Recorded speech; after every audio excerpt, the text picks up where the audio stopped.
Komið sæl, gleðilegt nýtt ár og velkomin í Stærðfræði fyrir Eðlisfræðinga 1. Ég heiti Jón Emil Guðmundsson og er prófessor í stjarneðlisfræði. Ég ætla að taka upp örstuttan svona myndbandsbút til þess að kynna ykkur fyrir námskeiðinu, þau eitthvað sem kannski komast ekki í tíma og bara svona til þess að sé skjalfest raun og veru hvernig þetta námskeið er byggt upp. Við ætlum að förum hérna að deilum skjánum okkar, svona. Þetta er sem sagt Canvas og þetta er lýsing á námskeiðinu, þetta er sem sagt kennsluáætlunin og já, við ætlum að raun og veru, sko, efni sem að vera farið yfir er fyrstu 3 vikurnar verða ég hugsanlega hugtök sem þið ekki séð áður, allavega ekki formlega, stærðargráðureikningar, kvarðasambönd og einingareikningar. Þetta gæti kallast á ensku order of magnitude estimates, scaling relationships og dimensional analysis. Og þetta er mjög skemmtilegt námsefni fyrstu 3 vikunar. Þetta er byggt á glósum sem að góð vinkona mín, hún Cynthia Chang, skrifaði meðan hún var prófessor í Suður Afríku, í KwaZulu-Natal háskólanum þar. Núna er hún prófessor í McGill háskóla í Bandaríkjunum, í Kanada, afsakið. Og þannig að kíkja endilega á þær glósur, það er sem raun og veru námsefni fyrir fyrstu 3 vikurnar.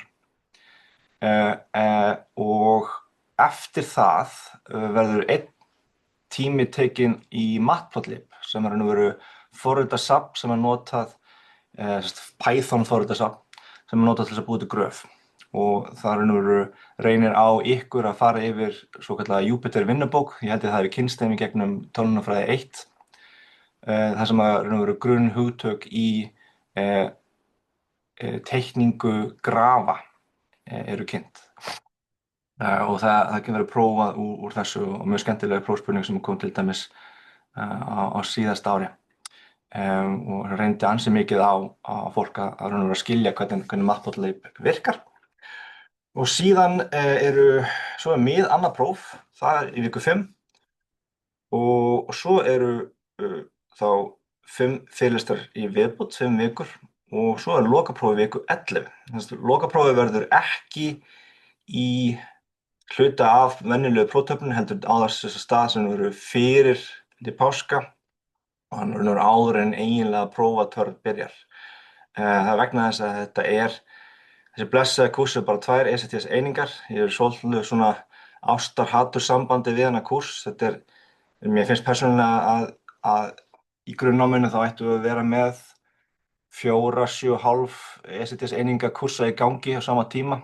Eða kannski bara stytta eða brjóta hverja önn upp í 2 litlar annir og hafa 2 kúrsa í gangi á sama tíma. Mér finnst algjört rugl að nemendur séu jafnvel í 5 námskeiðum á sama tíma. En það er bara mín skoðun og við getum ekkert rosalega mikið breytt því úr þessu, allavega næstu árin.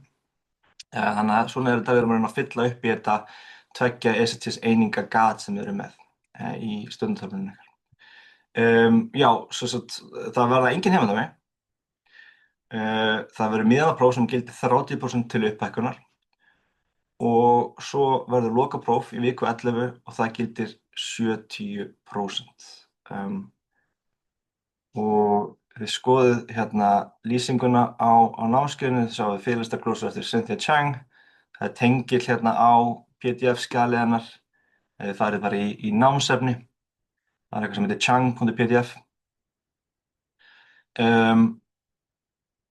Svo í seinni hlutanum þegar við búum með Matplotlib og miðanaprófið, þá ætlum við að taka raun og veru vissan hátt, já, svona tíma þar sem við tengjum vonandi saman það sem við erum að læra í greiningu 1, línulegri algebru greiningu 2 við það sem að svo, já, við eðlisfræðina, tengja stærðfræðina og eðlisfræðina saman.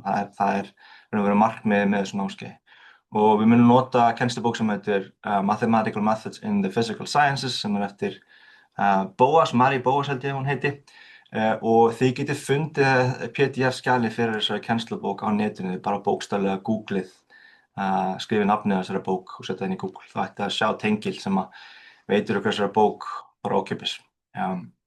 Ég veit ekki af hverju þessi tengill hana, en það er mjög gott að hann sé hana. Um, já, ég held að þetta sé svona, ég mun nota Canvas, það verður svolítið mikið af og ég mun sem sagt birta fyrirlestaraglærunar í námsefni og ég er búinn að gera það fyrir viku 1, bara hérna í vika 1 næst og svo er tímaverkefni, það verður sem sagt vegna þess að það er ekki dæmatímar, þá reynir svolítið bara á okkur að æfa okkur sjálf, annarkvæmt í tímanum, í fyrirlestartímanum, við getum kallað það, eða heima. Ég mun birta sem sagt, svör við sumum af dæmunum sem ég legg fyrir. Ég sem sagt, birti dæmaskammta sem þið getið notað til þess að æfa ykkur og ég mun birta svör við sumum af þeim dæmaskömmtum hérna á Canvas.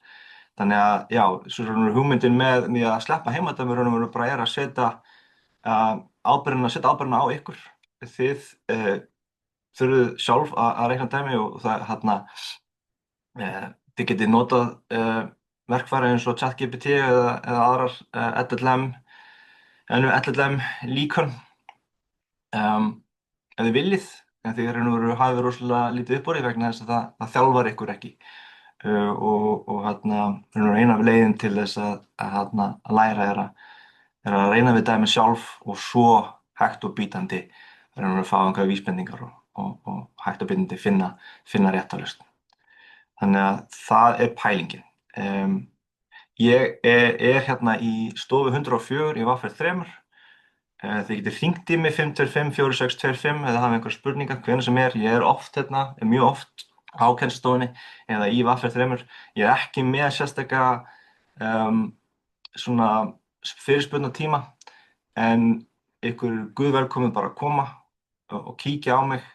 Ég er hérna oftast og ef þið eru með einhver spurningar líka eftir tíma þá getið bara annarkvæmt sent mér tölvupóst eða reynt að rekast á mig. Já, þá held ég að mér dettur ekkert annað í hug. Takk til þess að sjá okkur og spjalla við ykkur. Ok.